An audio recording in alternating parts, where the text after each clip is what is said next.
Que Dios os bendiga mucho, soy vuestro hermano José, bienvenidos a este vídeo, bienvenidos a este canal donde ya sabéis que siempre buscamos dar la gloria a Dios por medio de su palabra.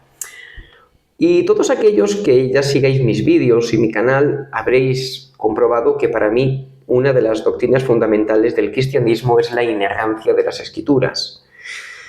Para mí, todo cristiano debería creer en esa inerrancia de las Escrituras. Creemos en un Dios todopoderoso y un Dios todopoderoso tiene poder más que suficiente para mantener su palabra intacta de errores a lo largo de los siglos y creo firmemente que así ha sido. Es por eso que también como protestante me adhiero firmemente al sola escritura. De hecho, soy colaborador de un programa que se llama así. Y es por eso que me posiciono totalmente en contra, como es evidente, de la teología liberal y también de la neo-ortodoxia. Esa neo-ortodoxia que se vuelve tan codiciosa y tan famosa entre aquellos que empiezan a estudiar en ciertos seminarios teológicos de cuyo nombre no me quiero acordar, y que se vuelven fans incondicionales de la teología de Karl Barth. Yo no voy a discutir que Karl Barth ha sido uno de los teólogos más influyentes del cristianismo moderno.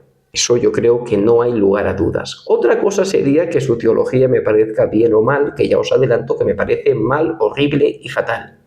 Es cierto que Karl Barth trajo cambios respecto a la teología liberal y que criticó a la teología liberal y que fue más conservador. Pero Karl Barth, digan lo que digan sus fieles e incondicionales, era semiliberal y su teología era prima hermana de la teología liberal. Y esto se ve en sus enseñanzas, principalmente en que niega la inerrancia de las Escrituras. Pero en este vídeo no voy a ser yo quien explique esto y voy a dejar que sea para mí uno de los mejores historiadores que tenemos en el cristianismo evangélico, como es César Vidal. Así que adelante y vamos a ver. Estilo. Y decía que las clases de Barth eran impresionantes, o sea, lo que sabía y además había memorizado era absolutamente increíble, pero tenía aspectos negativos. El primer aspecto negativo es que Barth no creía en la inerrancia de la Biblia. O sea, él creía que había porciones de la Biblia que efectivamente eran mitos. Y en ese sentido, luego el problema era saber exactamente dónde estaba el mito, cómo separabas el mito de lo que no era mito, etcétera, etcétera. Pero Barth, por supuesto, creía que la Biblia tenía errores. Y en ese sentido no tenía errores cuando decía que Cristo había resucitado, no tenía errores cuando enseñaba la doctrina de la expiación, no tenía errores cuando hablaba de la justificación por la fe, etcétera, etcétera, etcétera, pero la Biblia sí tenía errores y no creía en la inerrancia de la Biblia. Y ese, a mi juicio, es el talón de Aquiles, el punto débil de la teología de Barth. Segundo, y este todavía es más peligroso, porque este ha entrado incluso en denominaciones conservadoras del ámbito evangélico. Barth insistía en que la Biblia no es la palabra de Dios, sino que contiene la palabra de Dios. Ahora, esto es tremendo, ¿eh? Esto que se lo he oído yo predicar a algún maestro bautista me da escalofríos, porque efectivamente,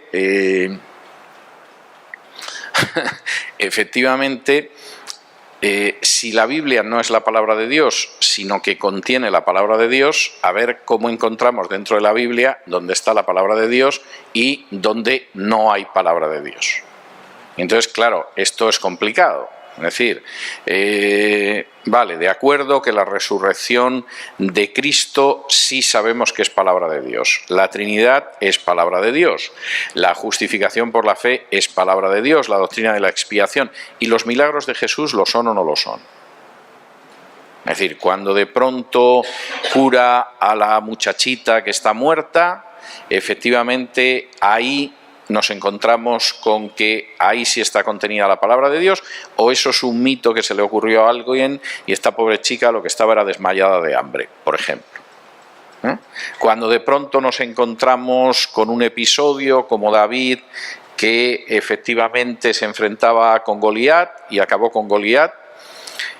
Por cierto, no sé si alguien se ha dado cuenta de que David, el número de piedras que metió en su zurrón era el número de personas que significaban Goliat y sus hermanos. Es decir, David debió de pensar, lo mismo mato a Goliat, pero van a venir luego los demás, y si se molestan ustedes en verlo, sumen el número de hermanos de Goliat y es el número de piedras que cogió David. O sea, David salió con la idea de que estos a lo mejor no respetan el acuerdo y yo me cargo al gigante y vienen los otros a por mí y me voy a tener que defender de ellos. Bien, ¿esto es un mito? ¿Esto es una historia para animar el orgullo nacional de los israelitas o en realidad eso es palabra de Dios? Bueno, pues ese es el gran problema de la teología de Barth, que insiste en que la Biblia no es la palabra de Dios, sino que contiene la palabra de Dios. Claro, en un momento determinado, a las preguntas de, bueno, ¿y cómo sabe usted cuándo contiene y cuándo es un mito? Pues él decía, eso se nota en el efecto de la predicación.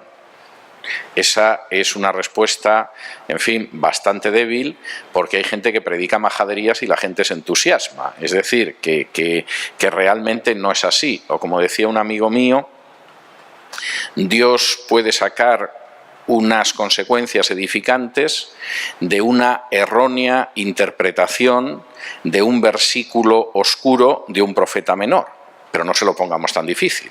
Entonces, claro, en última instancia, bueno, pues hay gente que se emociona escuchando disparates desde un púlpito. Eso no significa que se esté predicando la palabra de Dios. De modo que, insisto, este es el talón de Aquiles de Barth.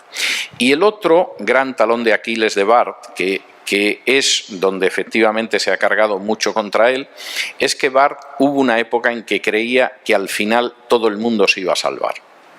Es decir, de alguna manera Cristo había pagado por los pecados y en algún momento, puesto que había pagado, no creía en la redención limitada como el calvinismo, sino que creía en una redención universal, pues hombre, no se iba a desperdiciar la sangre de Cristo de ninguna manera y en algún momento seguramente todos se acabarían salvando, no sabemos cómo.